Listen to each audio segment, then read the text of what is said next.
Hello, xin chào các bạn đã quay trở lại với review 5 phút. Ở cuối tập trước, quá trình bốc thăm được Hàn Kiếm chỉ huy đã diễn ra công bằng. Mở đầu vòng loại 16 là hai chị em Lý Hinh và Long Hạo Thần. Mặc dù cả hai giứng người trong giây lát, tuy nhiên đã vào đến vòng này thì ai chẳng là đối thủ đáng gờm. Sân thi đấu cho hai tuyển thủ chính thức mở ra so với sân trong các vòng đấu trước lại càng rộng lớn hơn.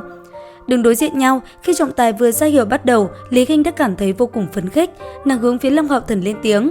Đệ, lần đó ta chưa thể phá vỡ phòng ngự cách đáng của đệ, lần này chúng ta thử lại xem sao. Vừa nói, kiếm trên tay Lý Hinh vung lên, đồng thời mân côi độc giác thú cũng xuất hiện khi ngang bên cạnh nàng. Theo lý mà nói thì Lý Hinh là kỵ sĩ cấp 4 đánh cùng Long Hạo Thần cấp 5 như trứng trọi đá, tuy nhiên tọa kỵ của nàng vừa mới đột phá cấp 5, Hạo Nguyệt mới cấp 4, vì thế nàng muốn thử sức một phen. Ngay khi Lý Hinh phát động công kích, Long Hạo Thần cũng đồng thời tụ thế, song kiếm đặt chéo phía trước ngực, ngay lập tức phóng thích ra thần ngữ cách đáng. Long Hạo Thần không vì Lý Hinh là người quen mà hạ thủ lưu tình. Mỗi công kích hắn phóng ra đều là tính toán lực công phòng thích hợp, bởi như thế mới chính là tôn trọng đối thủ. Không thể nói mân côi của Lý Hinh yếu, chẳng qua thực lực của Long Hạo Thần không thể xem thường mà thôi. Chính vì thế sau vài lần giao tranh, Lý Hinh cũng hướng trọng tài trực tiếp nhận thua. Trận đấu sau đó diễn ra là của Dương Văn Chiêu và Triệu Hoán Sư cấp 4, Bạch Hiểu Mạc đến từ Linh Hồn Thánh Điện. Vừa ra sân, Dương Văn Chiêu đã chủ động công kích, cả người như mũi tên lao về phía đối thủ. Tốc độ xông tới của hắn rất mau, nhưng dù là vậy, khi hắn mới chạy khoảng 20 m thì đối diện nữ Triệu Hoán Sư đã hoàn thành lần triệu hoán đầu tiên. Dây mây khổng lồ từ mặt đất trôi ra trong nháy mắt lan tràn.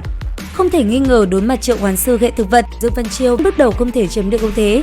Khi hai quan trọng kiếm của hắn liên tiếp phóng ra phá vỡ những dây mây kia, thì Bạch Hiểu Mạc đã hoàn thành đợt triệu hoán thứ hai. Pháp trợ màu xanh trên tay nàng bé này sáng lên, ngay lập tức bên cạnh cô một thực vật hình trái đậu dần dần sinh trưởng. Như trái đậu vừa xuất hiện lập tức bao quanh thân thể Dương Văn Chiêu, đồng thời trong phạm vi đó, sương mù dày đặc cũng bao phủ hắn.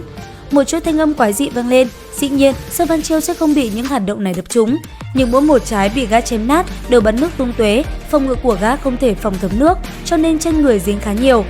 Lúc trước hầu như mỗi trận đấu đều là Dương Văn Chiêu quay đối thủ như quay dế, khi nào thì gã bị người ta nắm trong lòng bàn tay. Cảm giác hiện tại đối với gã mà nói chẳng những xa lạ, hơn nữa cực kỳ chán ghét. Ánh sáng vàng đậm đặc nháy mắt từ trên người Dương Văn Chiêu dâng lên, giờ khắc này nội linh lực của gã chẳng những khuếch tán ra ngoài, còn làm thành hình dạng ngọn lửa nóng cháy, kim quang từ người gã bạo phát. Không cần nói, hỏa có lực sát thương lớn đối với thực vật.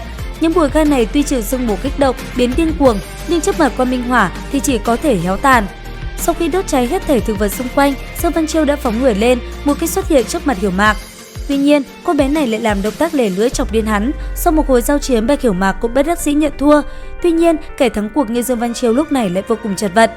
Trận tiếp theo chính là Thải Nhi và Triệu Hoán Sư tên Phương Trúc. Trọng tài vừa ra hiệu bắt đầu, trong tay Phương Trúc pháp trượng nâu đỏ chỉ hướng đằng trước, một tiếng chim hót réo rắt vang lên.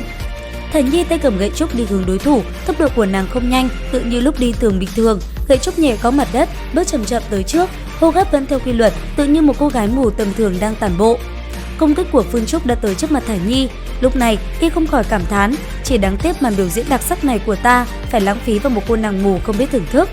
Cũng trong lúc này, gậy trúc nhanh như điện xẹt vung lên không trung, sát khí âm lãnh mà sắc bén chợt lóe, hư ảnh tựa tử thần xuất hiện sau lưng nàng phá tan đạo kình phong của Phương Trúc.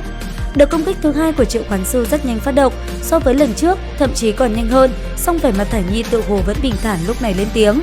Ma thuật chẳng qua chỉ là lừa dối giác quan, nhưng lại không thể lừa được ta. Tính Thải Nhi cũng không thích dài dòng, nàng trực tiếp dùng thực lực của mình áp chế đối phương và nhanh chóng kết thúc trận đấu. Cả phòng thi đấu trong giây lát tĩnh lặng, hầu như mỗi người đều cảm thấy cổ mình hơi nghẹn. Nhìn Thải Nhi từ từ đi đến khu nghỉ ngơi, đám thí sinh nặng nề thở dốc. Tốc độ, lực công kích, còn có sát khí âm lãnh sắc bén, mỗi một cái đều khiến bọn họ thấy áp lực. Dù họ không hề tham dự trong trận chiến này, nhưng tâm tình thật khó bình tĩnh. Long Hạo Thần ngây ngốc nhìn Thải Nhi quay về bên mình, sau đó chậm rãi ngồi xuống. Tuy hắn không có cảm giác cổ nghẹn thở, nhưng ánh mắt nhìn Thải Nhi đã thay đổi rất nhiều. Long Hạo Thần kéo tay nàng, ở trong lòng bàn tay trắng mềm viết: "Cô giỏi như vậy, còn cần tôi bảo vệ hay sao?" Thải Nhi chậm rãi lên tiếng: "Người hối hận sao?" Long Hạo Thần không chần chừ đáp lại: "Ta vĩnh viễn không hối hận, ta sẽ không để muội quay về thế giới đen tối đó nữa. Từ nay về sau sẽ mãi là mặt trời của muội." Trong lúc cả hai tình đồng ý mặn thì Hoàng Nghị cũng tiến vào sân thi đấu. Đến đây thì cũng hết tập 46 Thần Ấn Vương tọa. Xin chào và hẹn gặp lại các bạn ở những video tiếp theo.